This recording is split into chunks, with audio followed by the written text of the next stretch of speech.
Me voitaisiin tästä nyt itsenäisyyspäivän kunniaksi tekasta vähän mustikkakukkoa, eli Savon lahjaa maailmalle. Siihen ei nyt raaka-aineeksi vaadita mitään hirveän erikoista, että tuolla on pakastin täynnä viime kesän mustikkaa ja vähän ruisjauhoja ja tommosia. Mutta sitten toi paistohomma, niin ajattelin, että sitä voisi koittaa leiviuunissa tehdä. Ja täällä alkaa hiilos oleen kohta semmonen, että se siitä hiipuu. Voi olla, että tässä nyt tarvii odottaa, että se on kokonaan palannut, muuten ne varmaan kärähtää samaan tien ne kukot. Mutta tuosta noin, kun vähän maltetaan, sen alkaa hiipua, niin voidaan sitten alkaa leipaseen ruistaikinaa ja tehdään kukot ja nakataan ne tuonne uuniin. Eli mitä kaikkea me tähän nyt sitten tarvitaan? Ruisjauhoja, perunajauhoja, sokeria, voita, 4 tai 5 desiä mustikkaa, leivijauhetta ja kermaa. Ja lähdetään nyt liikkeelle sillä, että patkataan voi ja sokeri. Ja tähän tulee nyt sitten tommonen 0,5 desiä ensin sokeria.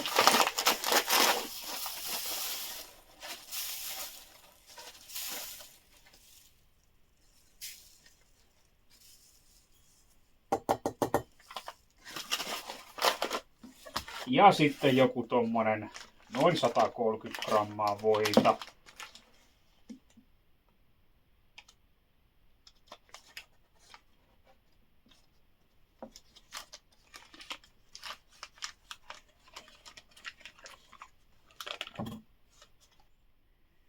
Ja sitten ei muuta kuin vatkaillaan. Ja me ollaan nyt saatu tästä voista ja sokerista tämmöstä vaahtoa, niin voidaan lähteä sekoittamaan ruisjauhot ja leivijauhot ja sitten lisätään ne tänne. Tähän tulee nyt sitten tuommoinen reipas 2 desiä näitä ruisjauhoja. 1.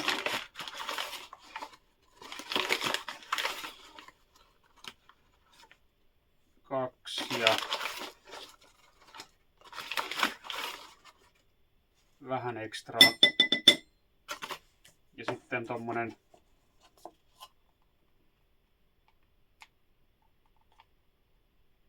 noin 0,5 senttiä lusikallista leivijauhetta. Ja sekoitellaan ne tosta kivasti.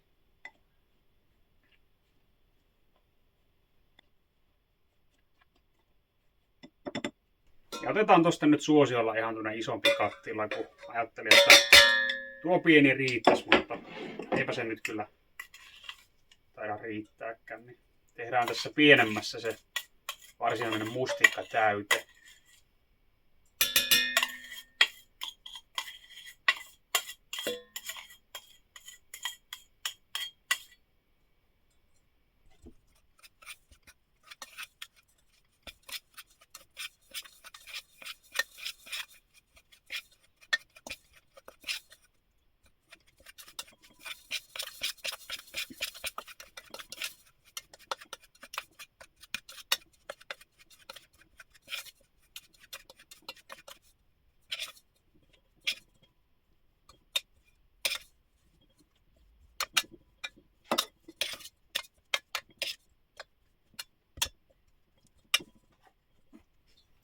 Tässä kohtaa me otetaan tästä taikinasta joku tommonen 1/3 ja otetaan se tai laitetaan tuohon sivuun. Siitä tehdään semmoset kannet sitten sille tai niille mustikkakukoille. Tässä tehdään nyt tämmösiä pienempiä muffinsivuon kokoisia. Katsotaan nyt montako näistä tulee. Pistetään siihen 4 vaikka alkuunsa ja tosta nyt sitten koitetaan asetella näihin vuokiin ruistaikinaa.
No niin, näistä tuli nyt tommoset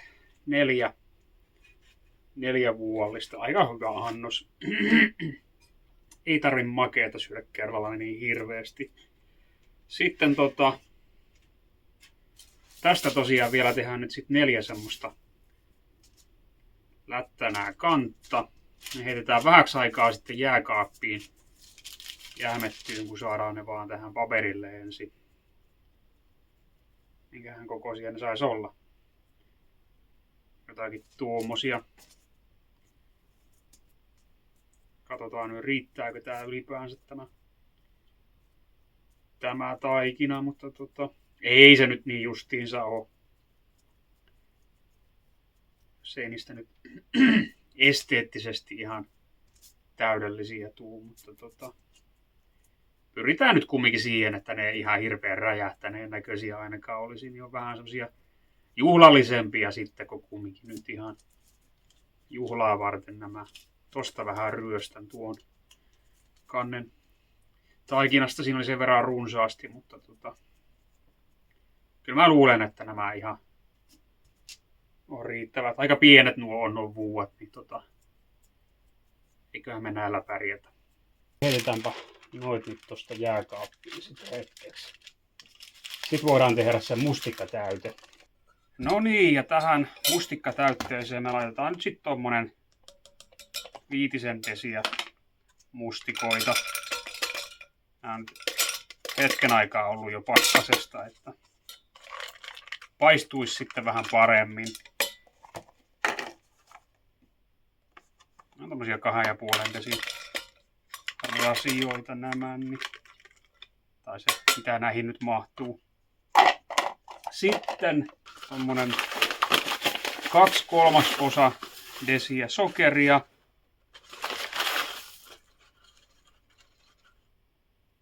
Sitä voitaisiin pistää tuommoinen 0,5 desiä vaan.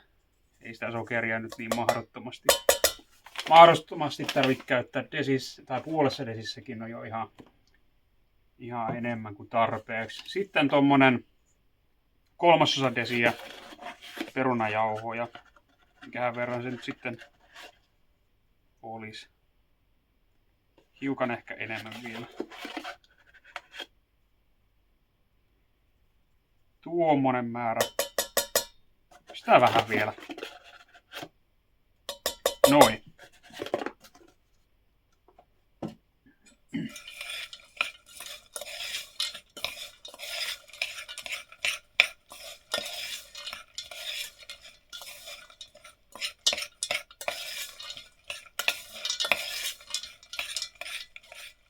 Käytin nyt kuitenkin tätä vähän uunissa tätä kattilaa, että se mustikka hiukan sulaisi ja pehmiäisi, niin kyllähän sitä nyt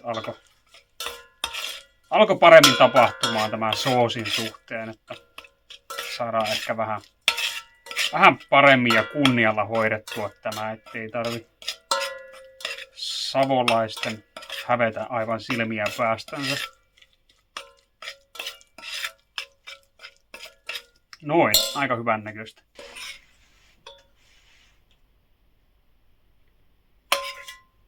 En tiedä, mahtaako tätä tulla tätä soosia nyt aivan liikaa, mutta katsotaan kuinka käy. Sitä voi kaurapuuron joukkoon pistää, mutta se on ehkä vähän turhan makeeta kyllä. Tämä on niinku omasta mielestäni hyvien mustikoiden haaskaaminen siinä mielessä, että sotketaan turhat määrät sokeria. Kyllä tätä on aivan tolkuttomasti liikaa nyt tätä mustikkaa, mutta koitetaan tasoittaa se tai jakaa tasaisesti nyt jokaiseen, niin ehkä se tästä. Suurin osa saadaan kulutettua. Yhden vuoden tällä olisi kyllä surkeasti vielä täyttänyt. Se on ihan fakta. Ehkä ei sitä nyt ihan mahdottomasti ylimääräistä jää, mutta vähän kuitenkin.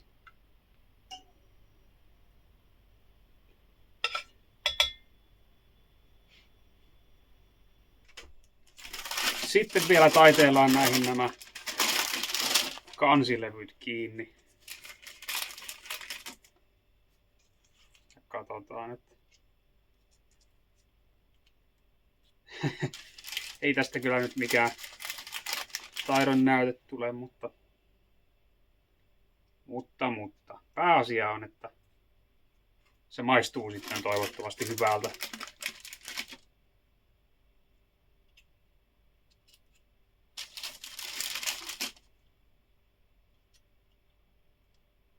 Noin.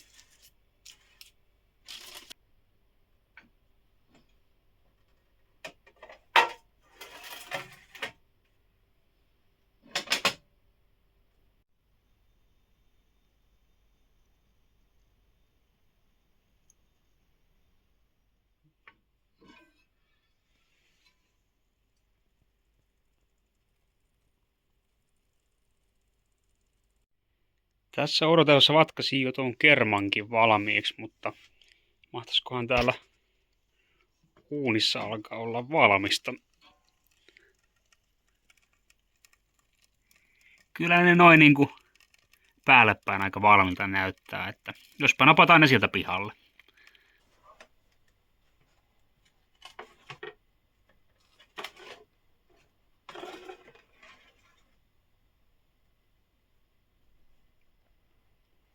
Noin.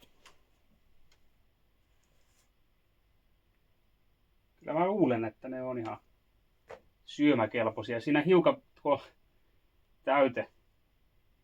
täytekupli ylitte jostain kohdasta, mutta ehkä ei se meitä haittaa. Että pääasia nyt olisi se, että ne maistuu hyvältä.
No ei tämä nyt ehkä mikään kaikkein onnistuneen leipominen ollut, mutta hyvä makuisia nämä kuitenkin on.